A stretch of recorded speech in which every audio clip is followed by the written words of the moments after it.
I call to order the 2307th meeting of the Philosophical Society of Washington. Good evening. My name is John Ingersoll. I'm the president of the society, the oldest scientific society in Washington, D.C., 141 years old. The mission of the society is to provide a forum for discussion on the scientific topics of the day of interest to all educated men and women. We are now just past the half point of the fall 2012 season in terms of lectures. You can see the remaining lectures of our society at the website www.philsoc.org. I also want to point out that for over a year now, we've been recording the meetings, and they're put on the website about 2 or 3 weeks after each lecture here at the Cosmos Club. So if you like to see, you missed a lecture, you'd like to go back and review it, or we are here and you missed a few points, you'd like to go back to re-listen to it, you can do it now, and that's another benefit of the new of the society. This evening we welcome our members and guests to the lecture entitled Programming Matter, the Science of Digital Fabrication. The speaker is Professor Neil Gershenfeld of MIT, who's also the director of the Center for Bits and Atoms, also at MIT. Our order of business this evening is as follows. First, I will recognize the new members of society. Second, we'll deal with the minutes of our last meeting. Then we will hear from our speaker, Professor Gershenfeld. And then I will proceed with housekeeping announcements before we start the social hour. I'm pleased to welcome 2 new members this evening as follows. First, Ms. Mary Lark Lavering is elected to a member of the society. And second, this evening's speaker, Professor Neil Gershenfeld, is also elected to a membership. Please join me in a round of applause to welcome the 2 new members.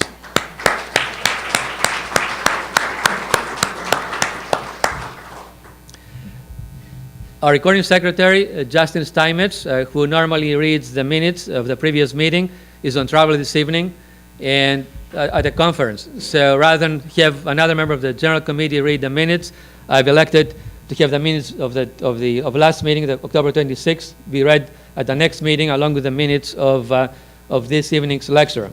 And that will give us also additional time. I'm expecting a lot of Q&A, a lot of vigorous discussion given the nature of the subject. So we have a few more extra minutes to spend with the professor here and what he has to tell us.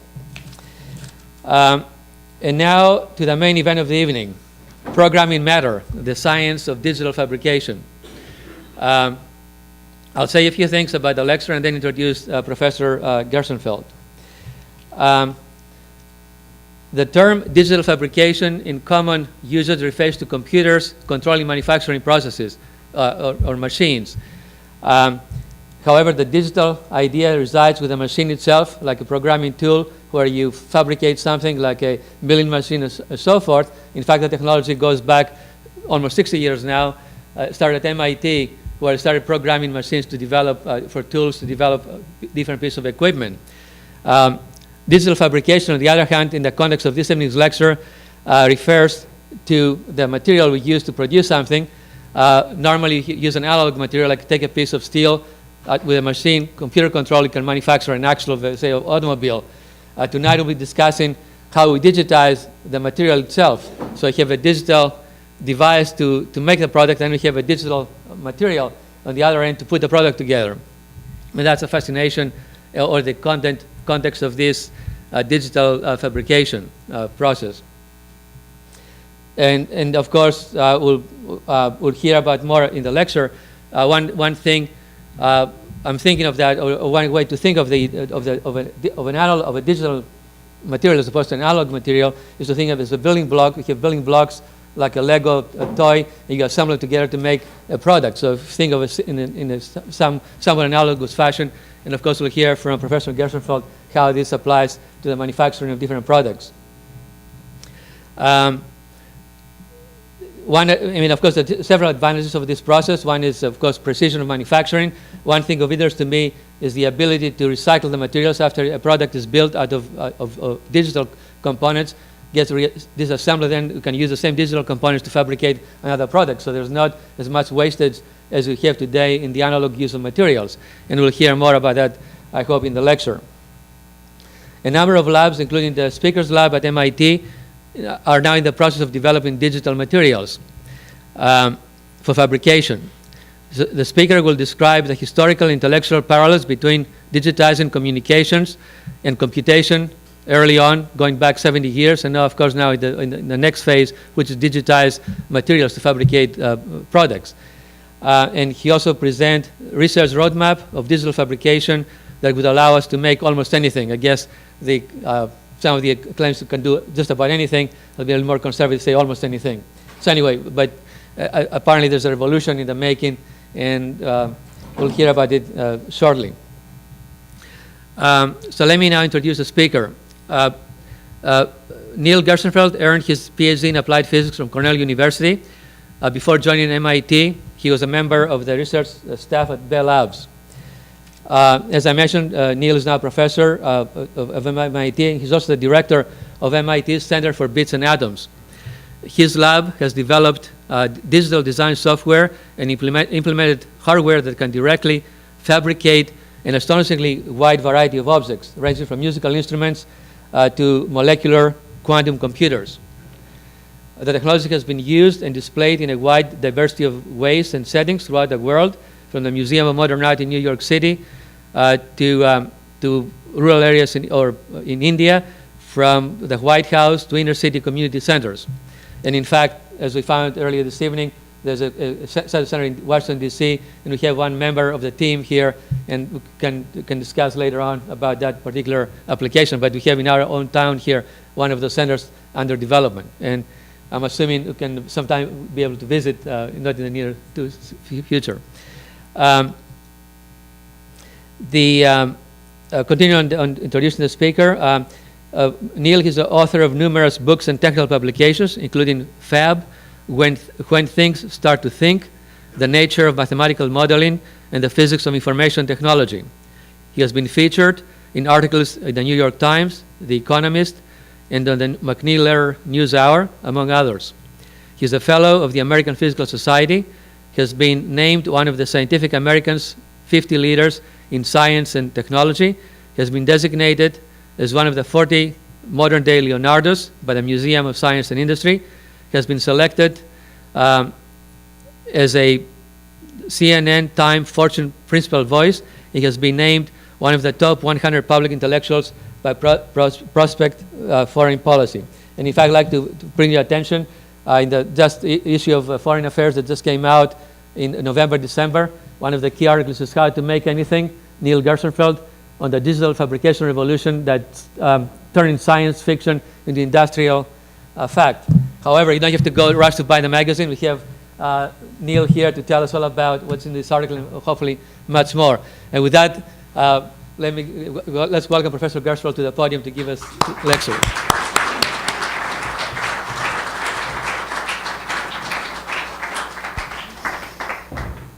So, any questions? I think that pretty much covered it. But maybe I'll fill in a little more detail. So, I want to talk about making things, the science of fabrication tonight. See, the wireless network here is eager to talk to me, and I first want to tell it I don't want to. There's a revolution happening in making. There's a maker movement. There are fab labs and maker fairs that bring 100,000 people to San Mateo, and tech shops and hacker spaces as manifestations of this revolution. And at the vanguard of the revolution is 3D printers. These are all sorts of stories about the revolutionary impact of 3D printing. What I want to talk about tonight starts with the observation that 3D printing is a really bad idea, and all of these stories are misguided. So I want to talk about why 3D printing has become a strange, misguided meme in the press, and what's really going on, what the revolution really is. I mean, just to start, for example, this is one of my favorite rapid prototyping processes for turning data into things. With a numerically controlled milling machine, you machine wax, you cast silicone. These parts are made out of concrete, these parts are made out of chocolate. They're cheaper, they're stronger, they have better surface finish than you can get from 3D printing, and you can make them much more quickly. And this is just one of many, many processes I'll be talking about. So these are the frontiers of manufacturing. Since we climbed out of a swamp, this is as far as we've come in learning how to make things. But you can all trace them down to this moment. This was in 1952. MIT connected for the first time a computer to a manufacturing machine. This was an offshoot from Project Sage, an early air defense computer. And it was one of the first computers that could react in real time. And so they had the idea that it could turn the cranks of a machine and make things that you couldn't make by hand. This was used for aircraft parts. Since then, all of the rapid prototyping technologies, 3D printers, laser cutters, descend from this. A computer moves a head around and it does something. Compare that now to this process. This process has some very interesting features. The positioning of a Lego brick is defined by the brick. And what that means is the size of the Lego isn't governed by the size of the machine, because the coordinates come from the parts. The process of snapping them together constrains them, and so this tower is more accurate than the motor control of the child. The bricks come in a variety of dissimilar materials that you can use together. And then when you're done, you don't put Lego in the trash. You disassemble it and use it again. None of those attributes apply to 3D printing or computer-controlled machining. In many different ways, this is a much better process. Now, the essence of what's going on in the Lego brick, you can trace back to here. Claude Shannon at MIT wrote, I think, what is easily the world's best master's thesis, where in his master's thesis he invented digital logic, as you now know it, and then went on to Bell Labs to create a mathematical theory of communication based on that. And the heart of what he did here is pretty easy to explain. It's technical, but it's not that hard to understand. Let's say you had a task you wanted to do, like I wanted to send a message, or I wanted to do a computation, or I wanted to make a thing. And it had a probability epsilon of failing. So if I did it epsilon times, it would fail.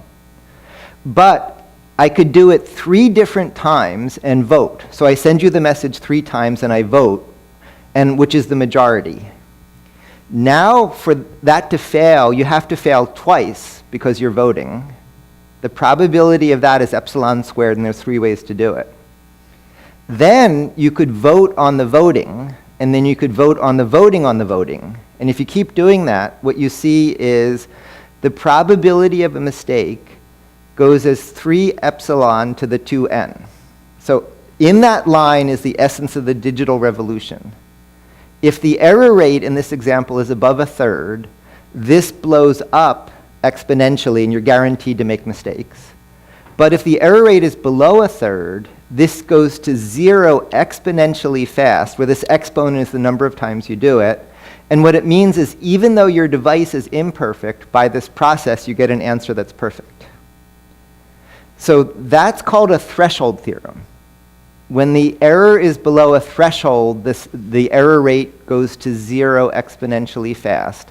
That's what Shannon proved, and that's what led to the internet. He showed that you could communicate perfectly around the world, even though every single device is imperfect, by, at heart, essentially using what you can think of as the device's vote on the answer. That is what it means to be digital. Then in computing, Alan Turing and John von Neumann, and then a bigger group of colleagues, applied those ideas to computing. And they showed you could compute perfectly even though the computer devices are imperfect. Interestingly, This might seem to have nothing to do with fabrication, but at the end of their life, both Turing and von Neumann thought about how computing relates to things. John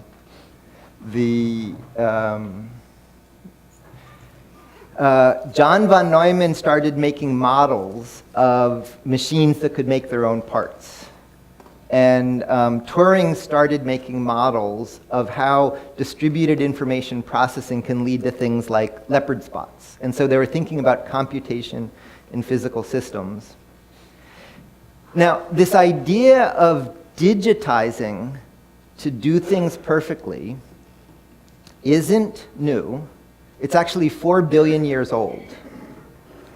What I'm describing was invented by evolution about 4 billion years ago, and it's used by proteins in your body. This is my favorite protein. It's called the ribosome, and it's a protein that makes proteins. You're full of molecular machinery. There's motors in your arms and light sensors in your eye.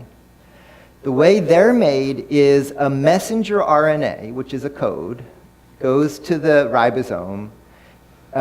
Transfer RNAs bring in amino acids that are exactly like molecular Lego, and they get assembled just like the child does making the Lego tower. That the heart of what lets you exist is computing happening in the materials in your body.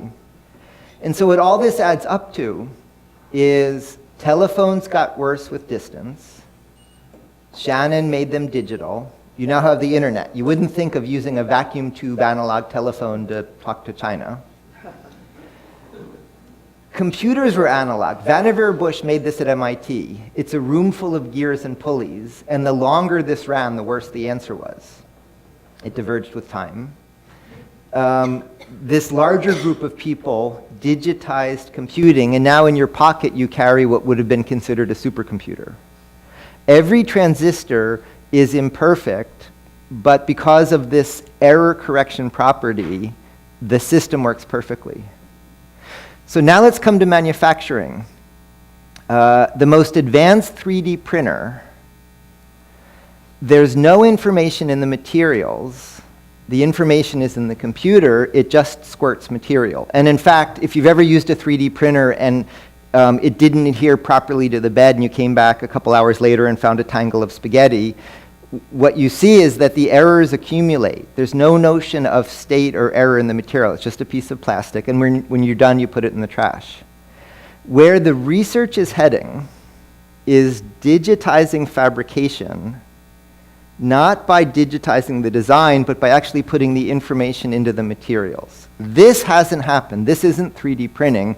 This is this technical revolution we're just at the edge of.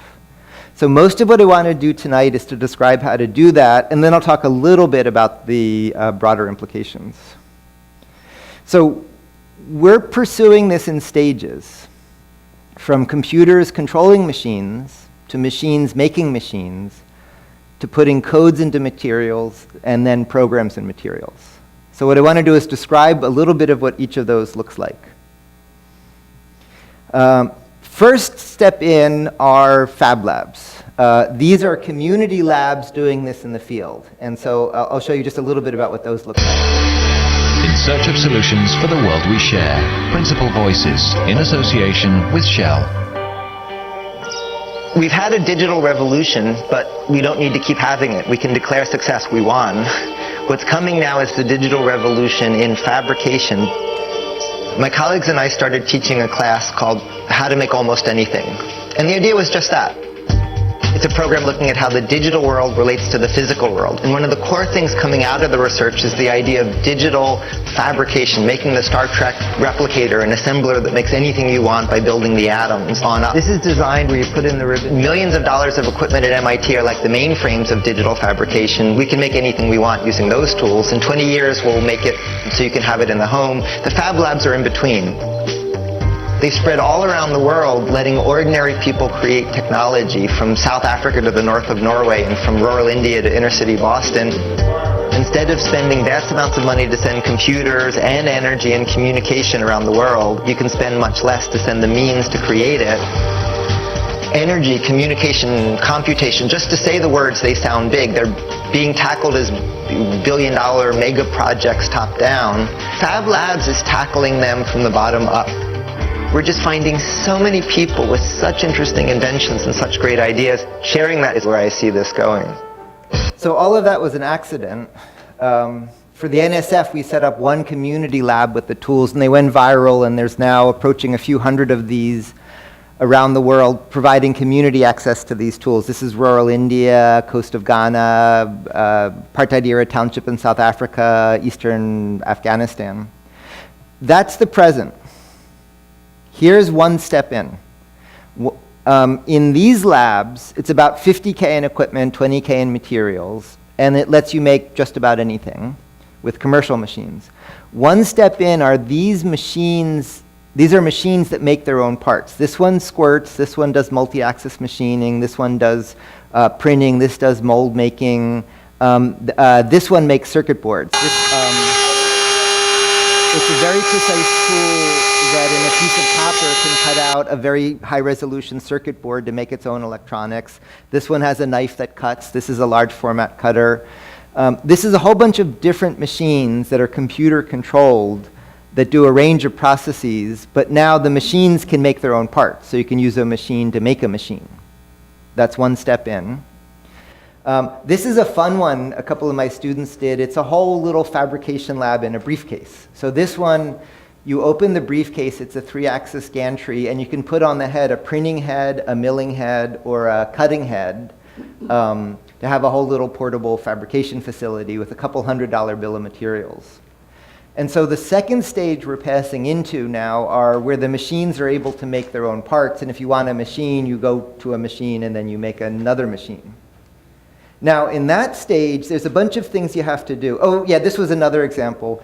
The machines take data and turn it into things. In the opposite direction, you take things and turn it into data.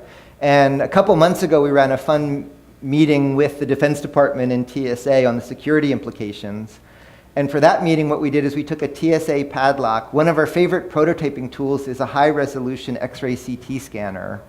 So we put the padlock in it. We made a mathematical model of the padlock. From that, we derived the master key. And then in a range of prototyping processes, this was milling, this was printing, this is molding, we reproduced TSA master keys. And we showed them, the TSA management how to reverse engineer their locks with these tools. That was amusing. Then, at this stage, where the machines can make their own parts, there's a problem which is conventionally, somebody would conceive of something to make, they would tell somebody else who would then enter the design in, they would tell somebody else who would produce codes to manufacture it, they would tell somebody else who would send it to the machine, and then within the machine, that would send it to the devices that do stuff. Each of these stages requires a conversion of format, and that's a very significant obstacle. It can take literally months to produce tool paths for manufacturing for difficult jobs. A lot of pain comes at each of these stages. So at the second stage, where machines can make machines, all those people don't exist, it's you. So what you'd really like is you'd like your design to talk directly to the machine without all that stuff in between. So for that reason, we've had to become experts in the internals of CAD and CAM and rewrite them. So in this project, we wrote a set of fab modules, and if there's time, I can demonstrate how these work, that let you read a design pretty much however it came and then send it to any of the machines. And then we've developed new mathematical representations. And again, this one is pretty technical. If there's time, ask me and I'll tell you about it.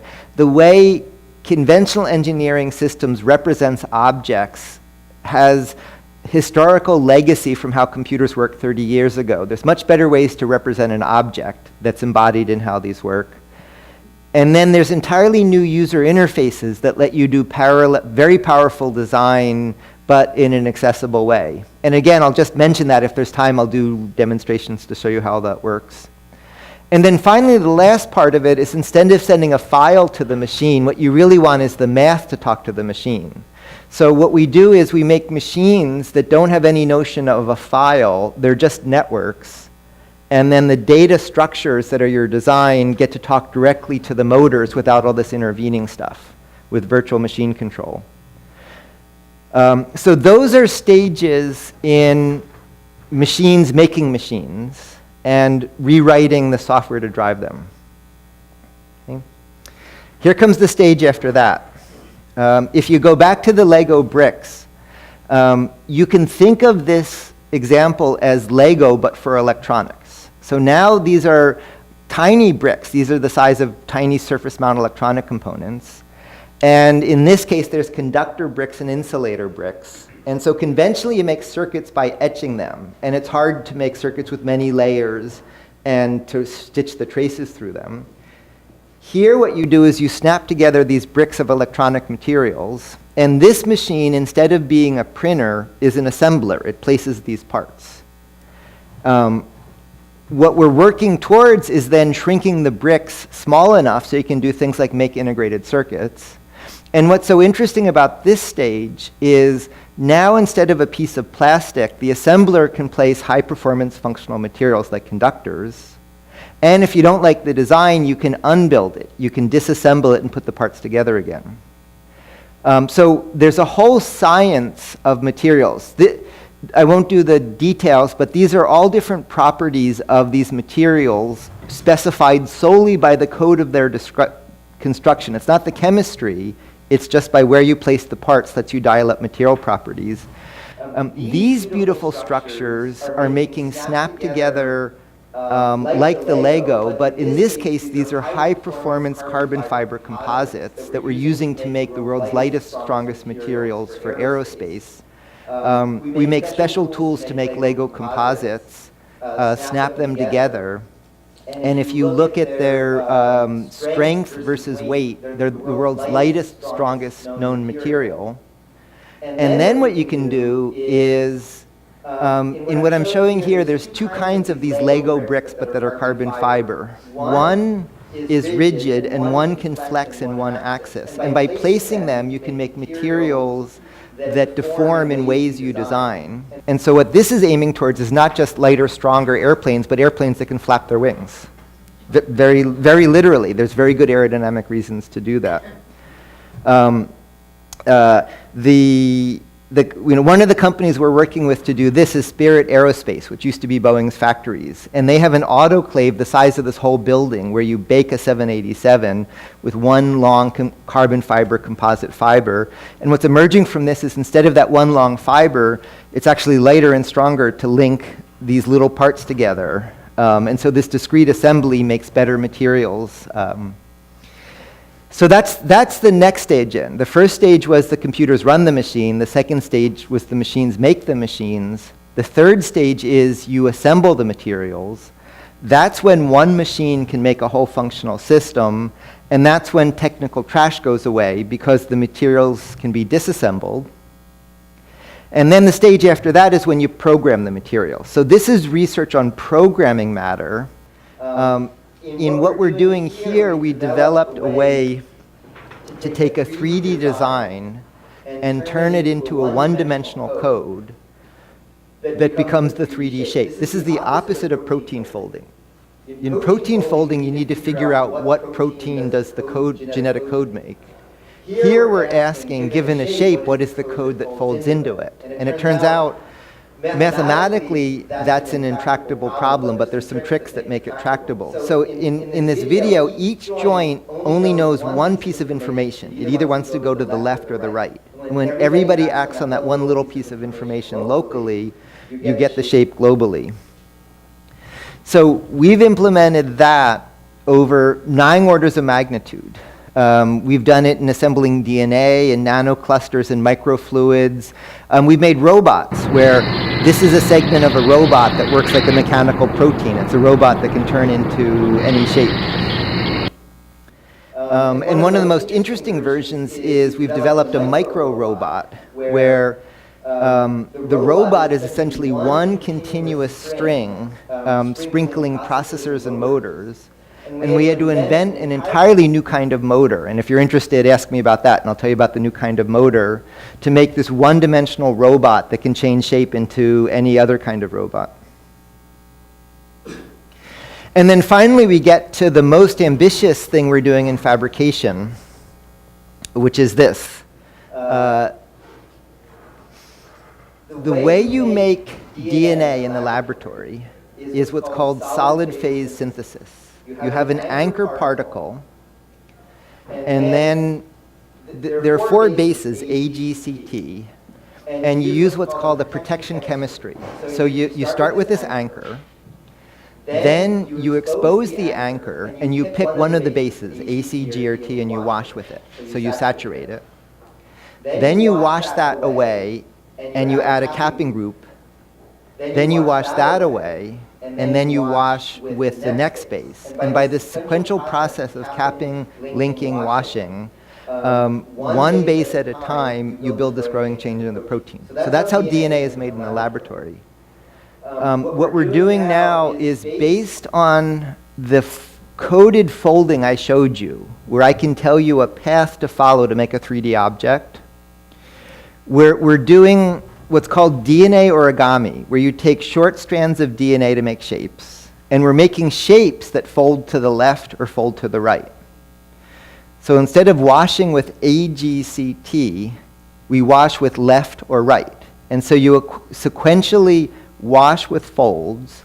And then what we're developing is ways to attach little clusters of small numbers of atoms of non-biological materials, like metals or semiconductors.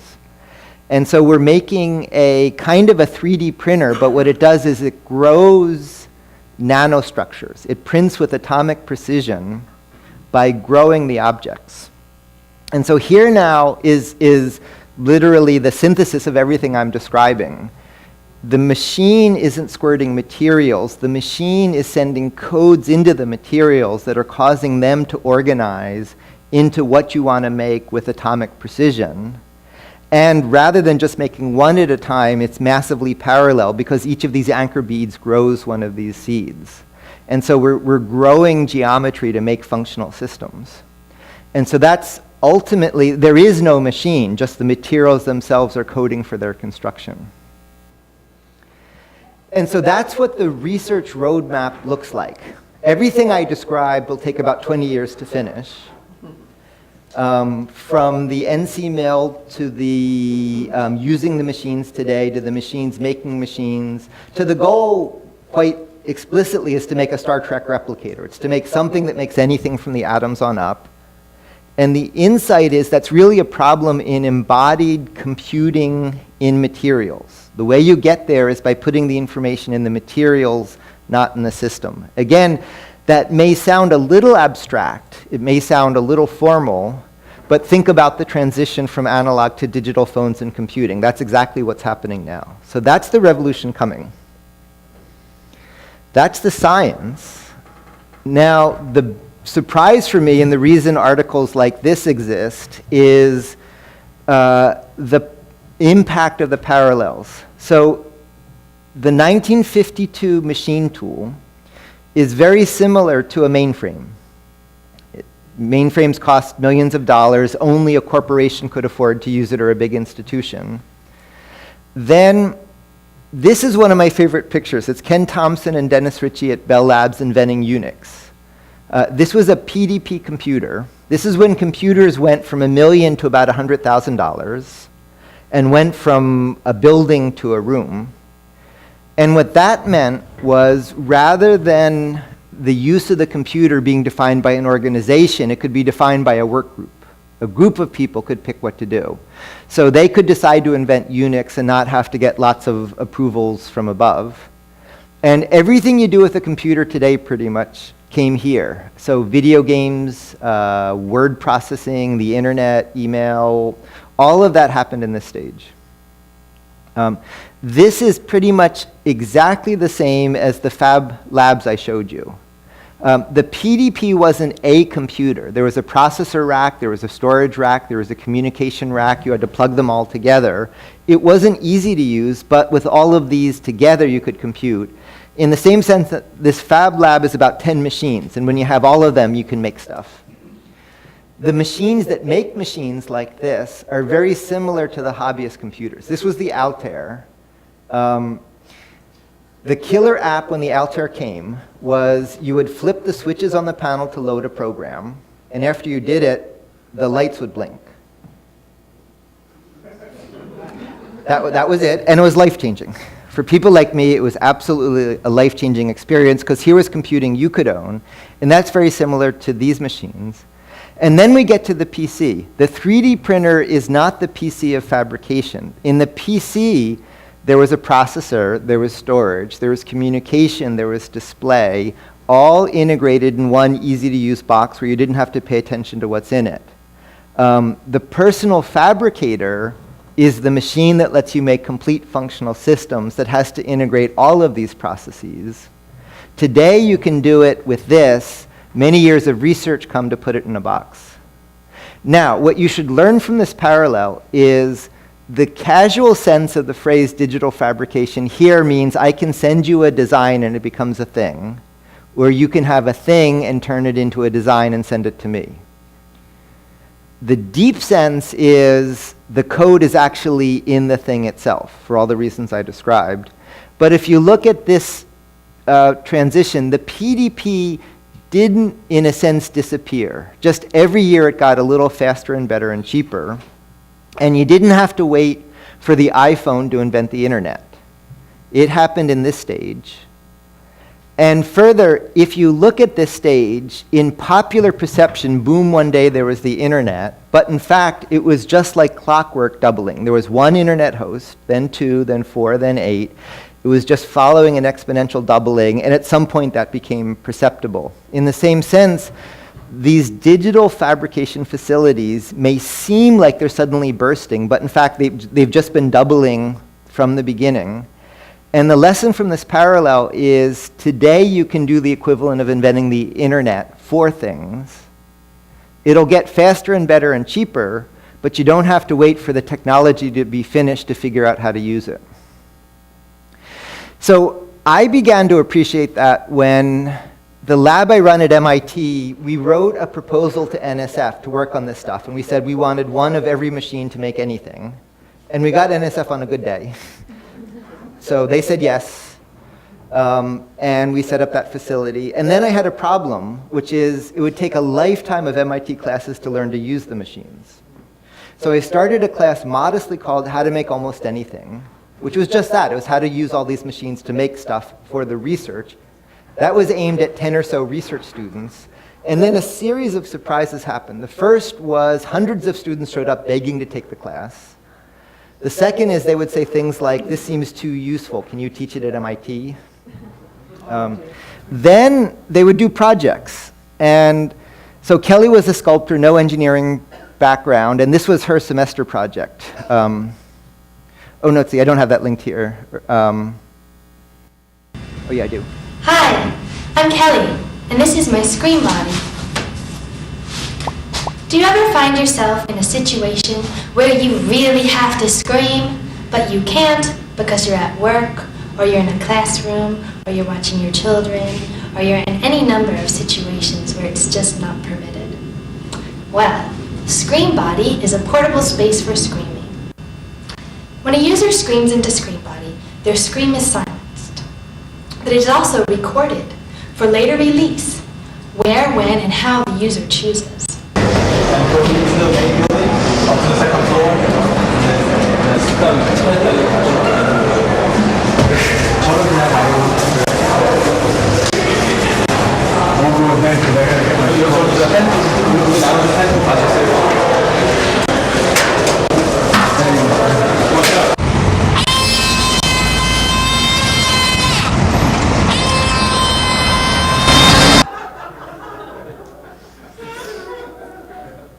Now you laugh, which is reasonable, but notice some things about that. To do it, she designed a circuit board, she fabbed the circuit board, she stuffed the components, she wrote an operating system, she worked with piezo-resistive sensors, with acoustic foams.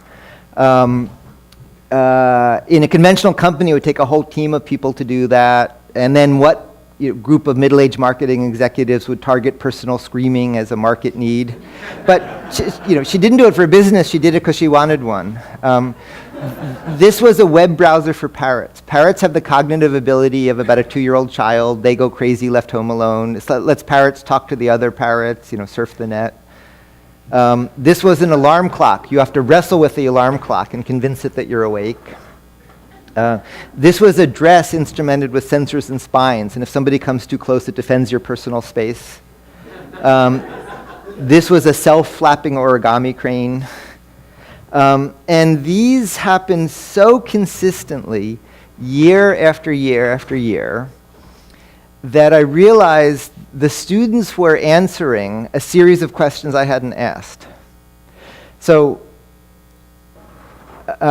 Ken Olsen, the head of digital equipment, which commercialized MIT's early transistorized computers and became the PDPs that led to the internet, is now bankrupt.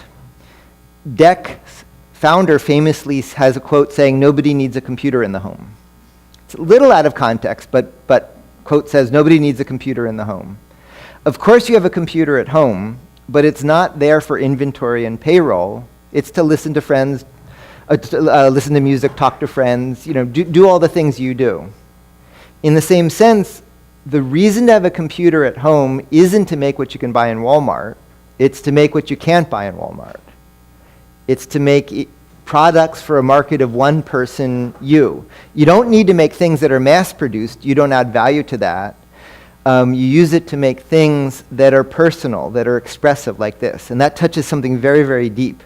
And in turn, it was answering something that I really just didn't understand in life. In high school, I wanted to go to the vocational school. It was really cool. You could weld and fix cars and build a house. And I was told, no, you're smart. You have to sit in a room. And I would ask, what does that have to do with anything? Why can't I weld? No, you're smart. You have to sit in a room. And nobody could explain to me why. I worked at Bell Labs, and I had union grievances because I'd try to go in the workshop and make something. They'd say, no, you're smart. You have to tell somebody what to do. And I finally came to understand it's a mistake made in the Renaissance. Literacy emerged in that period, and that was the trivium and the quadrivium, language, natural science, roughly. This was the birth of humanism. So the liberal arts were liberal as a path to liberation from mastery of these means of expression. And at that moment, this great thing, this sort of terrible thing happened, really. The illiberal arts became a term of things for commercial gain.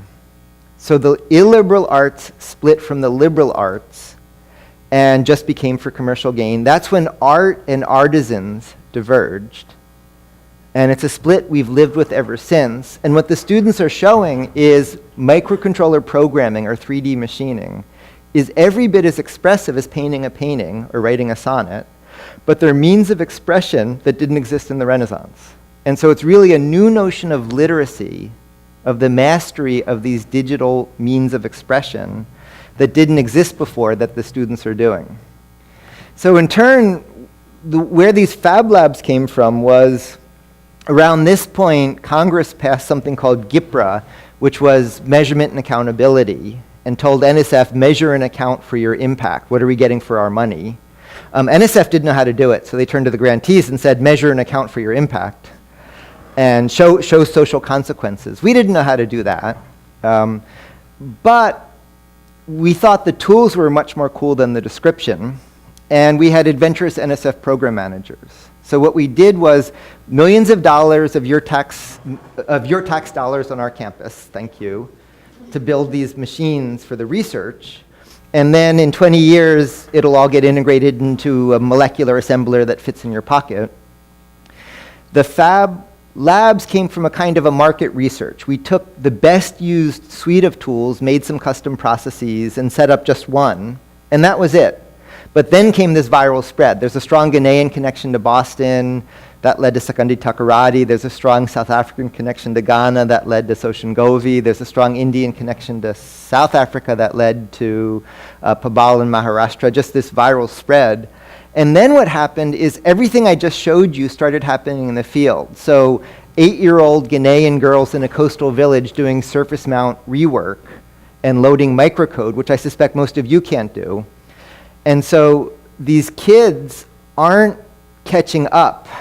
In technology, ontogeny doesn't have to recapitulate phylogeny, the wrong notion that the embryo goes through all the stages of development.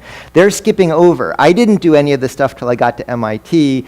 An 8-year-old girl in an African village can do it today with these tools.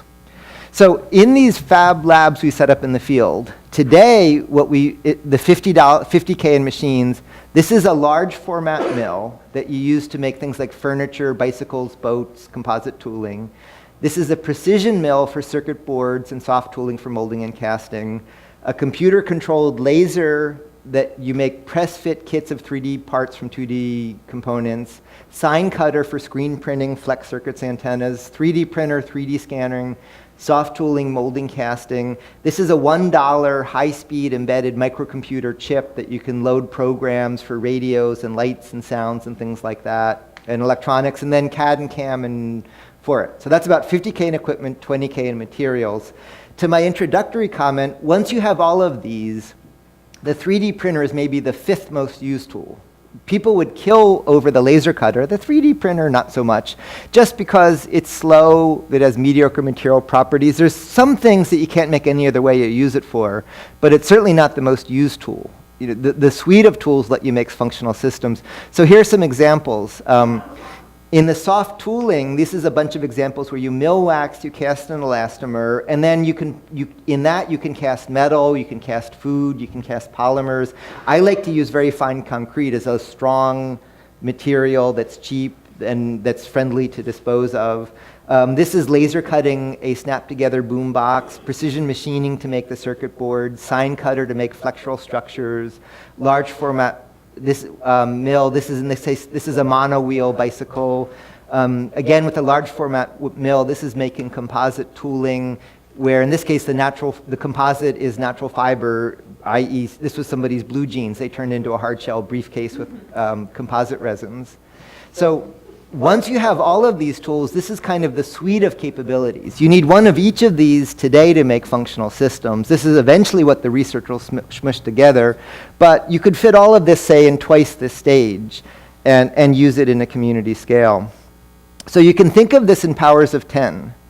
My lab has 10 or so $1 million research machines, like the micro CT. In turn, we work on those with 10 or so high-end machine tools, like this is a $100,000 5-axis mill. In turn, the Fab Lab has 10 or so $10,000 machines. And these are enough to make just about anything, including in particular these. This is a machine, this one is designed for 2 of the processes I showed, making circuit boards and making molds for casting. This is a few $100s in parts. It'd be about $1,000 to sell commercially. When you have about 10 of these, you can make one of these. And then finally, these are really simple mini tools that are like the real hobbyist computers. These are maybe $100 in parts that you could make with one of these. So that you can make this doesn't obsolete this or this. It's better to think about this in powers of 10, of kind of a hierarchy of capabilities. The libraries aren't obsolete because you have books in the home. There's a scale of the town library that has more books plus a range of functions around it. In the same sense, a suite of these tools let you do many things you can't do with these tools, in particular create those tools. And so there's a natural kind of flow through that hierarchy. So as these labs have spread around the world, they're used for an enormous range of functions. There's a lab in Afghanistan that made a citywide internet. A lab in Amsterdam, one of their first projects was making custom on-demand foosball tables where you customize the table. This was a really interesting lab in Barcelona. This one was run by artists, architects, and designers who felt like the engineers were getting the engineering wrong, so they had to do it for themselves. So they set up a fab lab. And then they were looking at how you make playhouses and said, well, why don't we make full-size houses the way you make playhouses in the lab? And so for the European Solar Decathlon, they did this wonderful project where using rapid prototyping tools, They made a complete solar house, including all the furniture in it, for the European Solar Decathlon. So this was done just by the people in the lab as a large-scale prototyping project. And it was wild when the decathlon ran, because 9 of the entries were rectangular boxes conventionally made, and there was this one beautiful flowing structure. They got first choice in the People's Choice Award, and they got last place in the performance measurements, and that was because everybody wanted to be in this house because it was so much better that there was a much bigger heat load for it. Now here, the interesting thing that came out of that project is they now run the city. So the mayor, the deputy mayor, the city architect all came through the lab. And the connection is Barcelona has 50% youth unemployment. 50%. A whole generation doesn't have a chance to leave home and get a job. Yet you still buy products made in Shenzhen and fill trash dumps.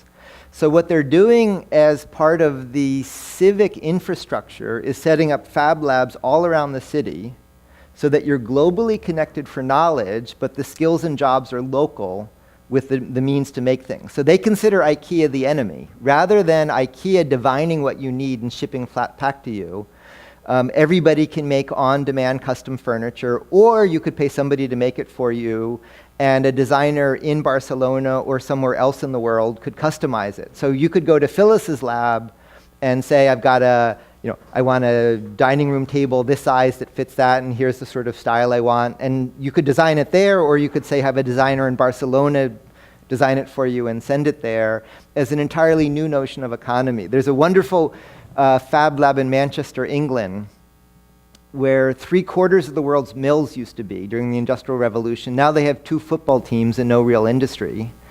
And what they're working on is a new industrial revolution where you go to market by shipping data. You don't ship products, you ship data, and then you produce products on demand locally. That's slower if you want to mass produce everything the same, but if you want things to be different, if you want the products to reflect you, a lot of low-rate production locally adds up to central high-rate production, but now everything can be different. So in turn, this is Phyllis's lab. It's a wonderful neighborhood. At the end of the street is the Capitol, but it's in a very diverse mixed community. It's still starting. It's not fully operational. It doesn't yet have all the machines, and in fact, if anybody wants to help with fundraising for the last few machines, that's welcome. But it's in this wonderful, diverse, interesting community. And one of the things coming out of this is President Obama visiting one of the labs. 2 Congresses ago, Bill Foster wrote a very interesting bill. He first started a business that developed the computer-controlled stage lighting you see. Then he went to Fermilab as a physicist, where he did their permanent magnet injector. Then he got elected to Congress, and he wrote this legislation. I'm United States Congressman Bill Foster, and I'm one of the few members of the United States House of Representatives who was a scientist before entering politics. So I often tell people that I represent about 1/3 of the strategic reserve of physicists in Congress. But when I came into work each day in physics, my first stop often wasn't to my office computer or some meeting, but to the laboratory machine shop to check on the progress of some parts that I designed for an experiment or for part of an accelerator. So I believe I can safely say that I'm the only member of the United States Congress that knows how to program numerically controlled machine tools. I'm proud to announce that I recently introduced legislation in the United States House of Representatives which supports the goals and mission of the National Fab Lab Network as in the best interests of our people and the best interests of promoting the goals of greater science and technical education, greater access to research and production tools, and empowerment of individuals to understand and use technology to improve their lives. You can think of the NFLN as a new kind of national lab in the United States that's a cloud laboratory, a national network of connected local labs. I've been lucky to have the chance to visit Neil and see the progenitor. So the bill, the idea was the national labs, these billion-dollar facilities, house billion-dollar machines that we can only have one of in the country, but they also have a mission to help with creating businesses and educating and transforming communities, and they generally struggle with that. one of these community labs, like Phyllis's, isn't a critical mass. It doesn't have the knowledge base for all of these machines and processes, but the network of them does. And so Bill's legislation was to take all of that and view it as part of our national infrastructure, a national network made out of local labs. Now, 2 elections ago, Bill lost to somebody who doesn't believe in evolution. Tuesday, he won, and he's back in. So with Bill and a number of other colleagues, we're hoping we can pick up this thread and really invest a lot of the attention to the future of manufacturing. Assumes manufacturing is going to come back to factories. But there's a very, very precise parallel with music and software. Software was Microsoft and IBM. Then came personal computing. And now if you think about apps for a smartphone, we have this whole ecology of writing software for 1, 10, 100, 1,000, 1,000,000. Windows still exists, but arguably that's the least interesting part of computing. The sort of ferment of activity is this whole ecology of developers. Music. Music was owned by the labels. Along came MP3 players. Brief spike of, yippee, nobody pays anybody for anything. Then what settled out is there's still Lady Gaga, but that's arguably, again, the least interesting part of music. Now we have music for 1, 10, 100, 1,000, 1,000,000, this whole ecology. In one case, it's a string of data that becomes a program. In one case, it's a string of data that becomes sound.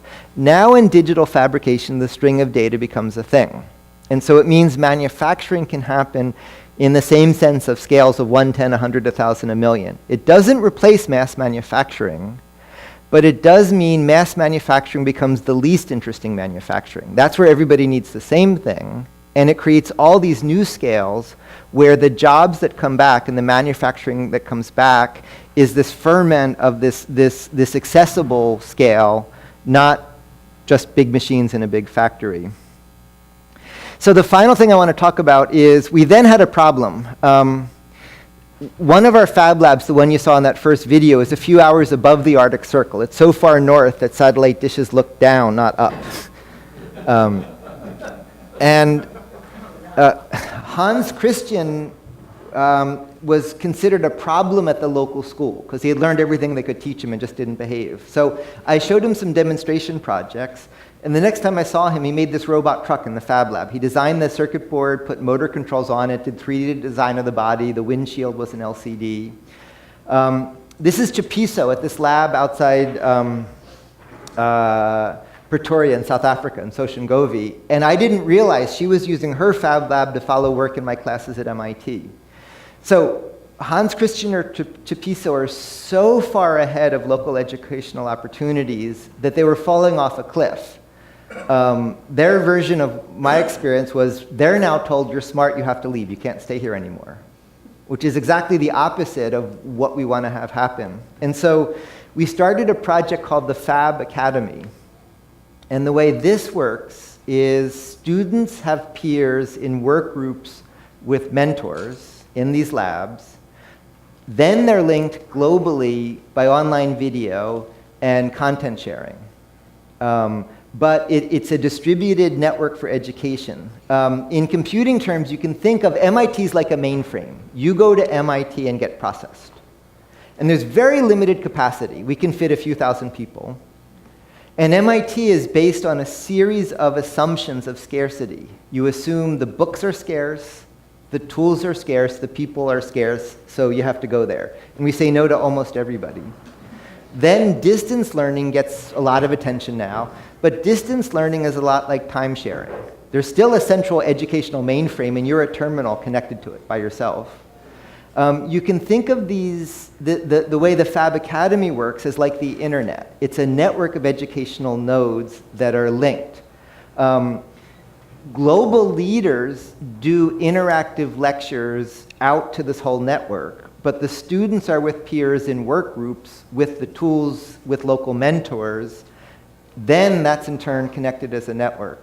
Now, as this grew, I approached colleagues at EDUCAUSE about accrediting this to be a .edu, and they said, that's great, we love it, where are you located? And I said, yes. And they said, no. because accreditation by law is geographical. You accredit real estate, but they said something very helpful. They said, we get it, we love what you're doing, we're just not allowed to do it, but they said pretend. Make up a degree, make it skills-based, and eventually we'll catch up to you. And in fact, what we found is employers complain they can hire people with degrees, but not people with skills. And so this model of this distributed, not distance, but distributed education provides this skills-based hands-on training. And it closes a loop that I hadn't appreciated at the start. As this Fab Lab network spread, at one point, Seymour Papert took me aside. Seymour Papert, you may know, studied with Piaget, came to MIT. He had this wild idea that the mainframe computers could be used by kids to play. He developed the first interfaces kids could use, what became Lego, Logo, Turtles, things like that. And you can trace personal computing to that. Alan Kay and the Xerox PARC project that did Windows and mice directly descended from what Seymour was doing. And Seymour looked at Fab Labs, and he said it was a thorn in his side, was the term, that the kids could use an interface device, like this turtle, to control the computer, but what he really wanted was the kids to make the computer, not just use it. And so I didn't know any of that history, but he saw it as kind of the fulfillment of the vision of empowering, sort of kids are born tinkerer scientists and we slowly train it out of them, empowering them with the tools in this way. And so if you step back, digital communication challenges the scarcity of people at a place like MIT. Through this video network, I see colleagues in the Fab Lab network much more often than MIT colleagues because we're too busy to talk to each other. Then digital computing, of course, brings the means to have all of the information on campus, the libraries and things like that locally. And finally, the connection with digital fabrication and education is it lets the campus come to you. Instead of being limited by a fixed set of tools, once you have this kind of bootstrap set of tools, I can design something and post the designs and everybody can make it, and somebody can make something and post the designs and I can make it. And so it lets you take the infrastructure of education and send it once you have this ability to turn data into things and things into data. And so ultimately what's lurking here is advanced research and education being dramatically more accessible. Again, MIT can fit a few thousand people. The planet has a few billion people. And what we find everywhere we open those labs are exactly the same sort of people that come to MIT, but we can only fit a few thousand of them. And so what this is aiming towards ultimately is the ability to tap a much greater fraction of the planet's brain power by providing the tools. So I described the policy implications in this article and a lot of the background in these. And with that, I'll thank you and take questions.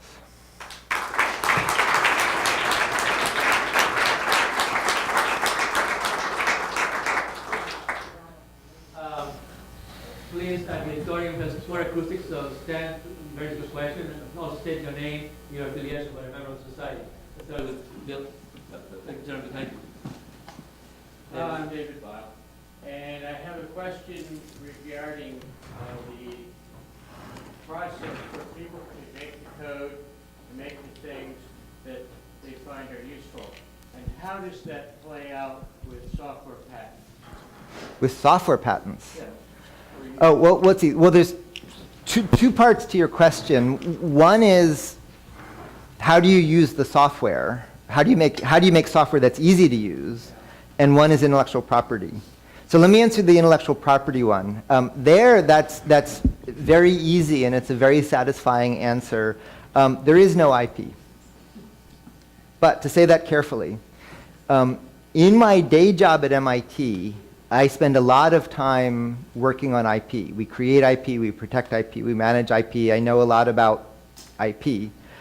But IP is only of any value if there's a barrier to infringement and you can identify infringement. Anything you can do in a fab lab can be done in any other one. And so to protect it, you'd have to serve summons on Earth. And this is exactly the same story as DRM in music. The labels were frightened of the loss of control, and so they tried to copy protect music. All that did was irritate honest people and was no obstacle for dishonest people. And in the end, what's happened with music is not DRM, but it doesn't mean no economy. Finally, the labels have come around to platforms that make it easy to buy and sell. And so in this world of Fab Labs, what people want is not IP protection. What they want is income and maybe recognition. But you can't get it with a patent because the world is full of bitter small inventors who are infringed and say, but wait, I have a patent. And they don't understand. All a patent is, it's not protection, it's just admission to the legal system. And somebody with a better lawyers than you will say tough, and if there's too many of them, tough. And so we have to help inventors in the lab network understand that anybody with access to any of these tools can infringe, and hence it's not protectable in that sense. What you want are platforms to recognize the contribution of the developer. And that's, again, go back to app stores and code and iTunes and music. And what's emerged is better ways to buy and sell that better fit this model than protection. So software patents just aren't protectable in this world anymore. Yeah. The gentleman in the yellow shirt. David Rose, I was just wondering if you could tell us something about your new electric motors. Oh, sure. So, yeah. If you're interested in motors, this was fun. To make this micro robot, what we needed was high torque to move it. It was low RPM, and then we needed it to stay in position, and it had to fit in a small place. Now, conventional motors are maximally efficient around 50% RPM, and then the efficiency goes to zero at 0 RPM because all the power just goes into heating the coil. And so that's why for low RPM, motors have gearing. So the motor can turn quickly and then you gear down to have enough torque.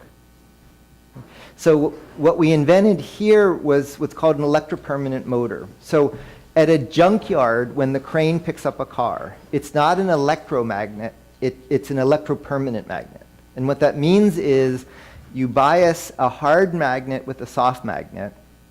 So the hysteresis loop goes through the origin. And so on this part of the hysteresis loop, it's magnetized, and on this part, it's demagnetized. So we use those as the poles of a stepper motor, and then it works very different from a conventional motor, because what you do is, at each step, you flip a domain. So it's just a tiny pulse that flips the domain. So at any one instant, it's permanently magnetized, and you're just flipping these domains, and by doing that sequentially, you get high torque at low RPM without gearing and static holding. And surprisingly, that hadn't been done before. It's an entirely new kind of motor. And there's a range of commercial applications of that now. We're looking at for things like electric airplanes also. So that's the new motor. Let's get one in the back there, gentlemen. About 3 months ago, James Burke gave a lecture in Maryland in which he said that we're about to enter a phase of human life where humanity, where scarcity will no longer exist, but we will actually be a victim of plenty. And his conjecture was that this kind of technology will make us have our own, everyone will have their own home manufacturer to make their drugs, make their tools, make their whatever. Do you agree with that? And where do you see this ultimately lead? Let's see.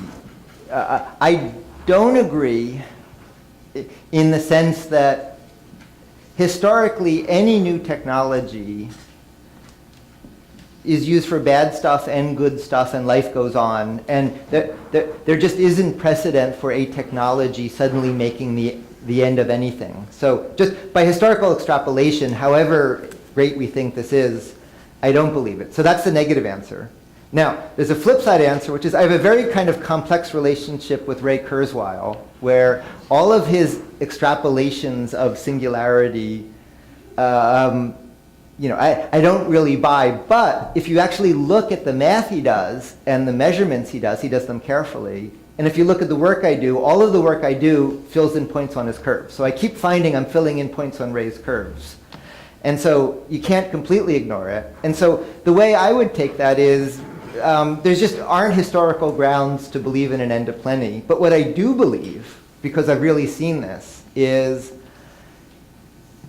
the inventive people that drive places like MIT. I don't know what fraction they are in society, how far that goes. But maybe it's 1 in 100, but 1 in 100 times 7 billion is a giant number. And once a year we get all these fab labs together as one part of this bigger story. And it's just wonderful because they're rich, poor, young, old, north, south, east, west, and they're all the same. They're all exactly this profile of these amazingly inventive people. And what I do know, because I've seen it in so many parts of the world, is we're only scratching a tiny fraction of the brain power of the planet. So what I do believe is we're coming to a period where we'll use much more of just the inventive capacity of our planet to solve problems. And I do think that's likely to be a very good thing. Say, Rudy. Yeah. There is a mechanic at MIT who has approached this problem from the opposite direction. His name is Seth Lloyd. He's in quantum mechanics, cell-style mechanics.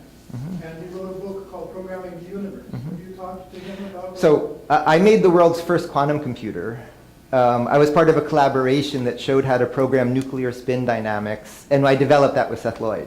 So So you're familiar with Seth Lloyd? much more than that. We collaborated on creating the world's first quantum computer. And I didn't talk about all the other things CBA does, but we did first quantum computers and bubble logic microfluidic computers and mesoscopic optical crypto systems.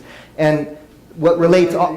Say it again? Programming the universe? Well, so what Seth does, these other things I didn't talk about in this, is you could view it as a zillion different things, but there's a different way to view it, which is for me or Seth, sort of the primitive in the universe is information. And the universe contains and transforms information. And then viewed that way, physics, chemistry, biology are all sort of odd projections of the deeper underlying reality, which is information. So in physics, I adored Johnny Wheeler. He was a great mentor for this.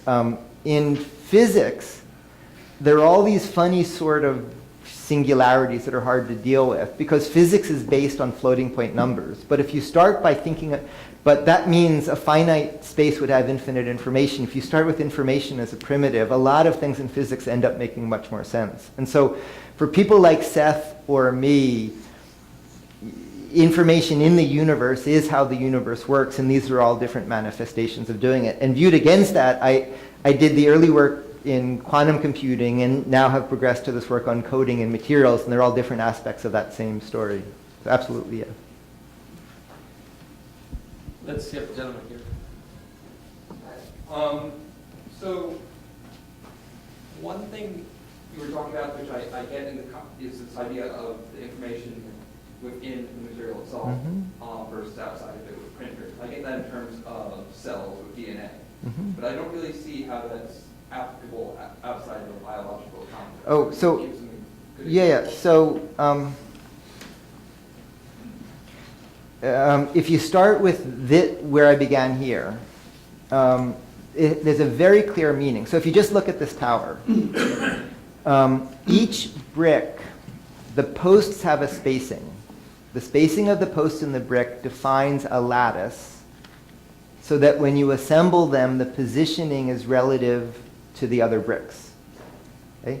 That's unlike NC machining or 3D printing. There, the positioning comes from a metrology system. Here, positioning is local and relative. So that's one kind of information in the brick.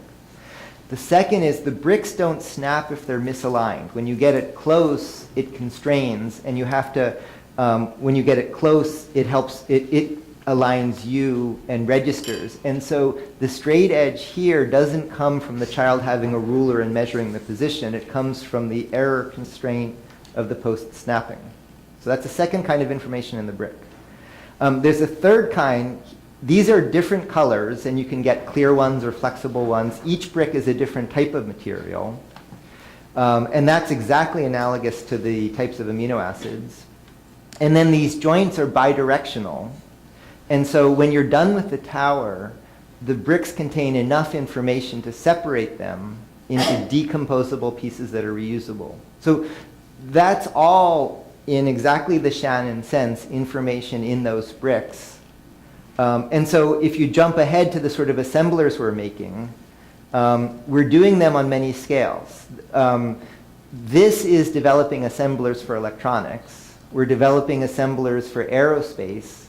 And ultimately, we're developing these assemblers for nanostructures. But in each of these cases, it's both as simple and as profound as think of a Lego brick. But think of micro, nano, meso, all these different length scales, the properties of a Lego brick. That may seem not that deep a step, but it is the step that Shannon did in communication and von Neumann did in computing. It's the discretization of the parts. And what follows from that is this whole series of properties of metrology, of error correction, of modularity. Because once you have that discretization, there's no notion of 3D printing two different things, and you have to carefully design them to fit them together. But once you have this discretization, whatever you print, there's a natural notion of modular assembly. All of those properties follow from that discretization. And if you look, again, if you go all the way back to here, that's exactly what Shannon was describing. And in fact, if you then jump ahead to things like this, what late in life for von Neumann was looking at is what happens when you connect information and computing to things can move. He was doing this to try to understand the sort of theoretical foundations of life. But what we're doing, one way you can think about it is we're implementing the way biology works, but in non-biological systems. But we're not sort of, it's not biomimetic, it's sort of the opposite. We're deriving biology as a solution to a set of problems, but now in non-biological materials. Go ahead.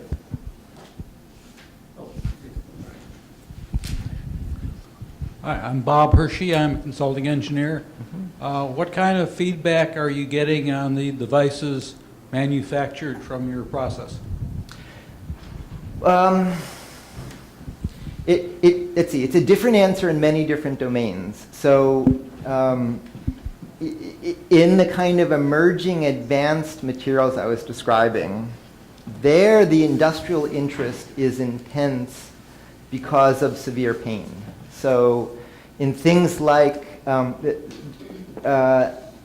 787 cost about $10 billion to develop and cost a few $1 billion extra in a few years extra, and the economics don't work for what comes after that. And so there, how we make it today just doesn't scale. In things like full custom silicon design is $100 million, next generation fab are $10 billion.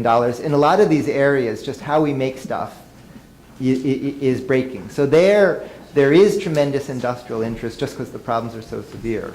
But if you go to this historical parallel, what we are seeing is every single thing about this is happening here. In particular, in Boston, there was DEC, Prime, Wang, Data General, all these wonderful companies, they're all gone. Every single one of them died. It's a humbling lesson in organizational change. It basically didn't matter how clever they were, they all died. And every single one of them missed personal computing. Every single one of them said, that's fine, it's a toy, but let's now get on with the real stuff. Essentially the only one that survived from that time was IBM. And the only way it survived was by completely tossing out what its business model was and becoming a services company. And so what we do see is in selected areas, people at the frontiers of manufacturing embrace this because their problems are so hard. A lot of ordinary manufacturing says, oh, that's nice, dear, play with the toys, we'll do the real stuff. But if you look at the economic engine in software and music and all these other areas, personalization has just profoundly transformed the economy, and the toys have become the new economy. And so we do see that happening, that a lot of industry views personal fabrication. They say it doesn't scale exactly the way there was, PCs don't scale, but the point is it's not meant to scale. A great illustrative example is HP's inkjet business. HP's inkjet business is what let it survive. And they had to leave Palo Alto. It was developed in Corvallis, Oregon, because printing was ruled by speed, and whoever had the fastest printer won. And there's a group that said, what if we could make beautiful pages slowly with a cheap printer? And the official answer was it doesn't scale. But of course, you don't want the printer on your desk to scale. And a lot of low-rate printing adds up to a little high-rate central printing. And that's what we see happening. That whole script is replaying. One last question? Anybody? Sorry, go ahead. Yeah, go ahead. My name is Barry Jones. I'm here by Dr. Bentley, who tonight. Can you make products that improve? For instance, solar panels have a, I think, 17 to 21% surface space that actually produces. So the rest of the space is not actually producing energy. Can you make solar panels that figure out how to use greater amounts of the surface space to produce energy in a short amount of time? So there's two aspects to that question that are interesting in this project that all revolve around who you is. So to take one example. Can machines? No, yeah, but let me give you two examples. I mentioned a project in Afghanistan making citywide internet. In that case, using a fab lab to make communication infrastructure, initial electromagnetics was done at my lab at MIT, initial process prototyping at the fab lab in Boston, initial field testing was done at the fab lab in Norway, initial field operation was done at the fab lab in South Africa, initial use was done at the fab lab in Afghanistan, and initial commercial operation was done at the lab in Kenya. And so in that case, one of the beautiful things about this is you is the network. Sort of many different brains in the network participated in it, and so the you is distributed, and that's one of the opportunities. All these different sites collaborated on it. And then another implication is this all began as outreach from what we did in the lab into the field. But a lot of, for example, on campus, I bought expensive machines and expensive software.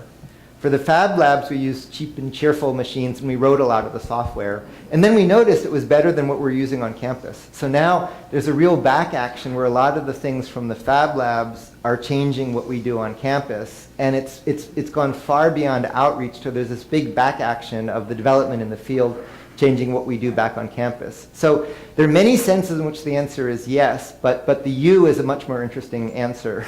You becomes distributed in the network. Well, thank you very much.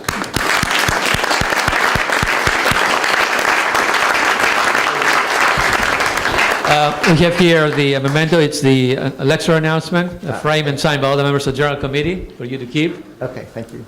Thank you very much. Okay.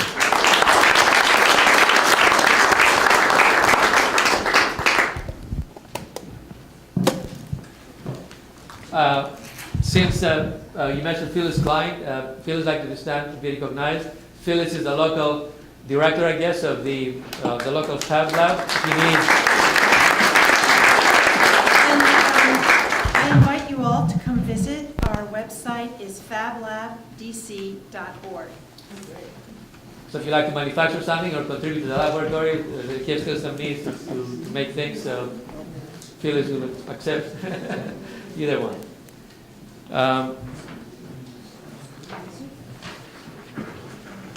As well.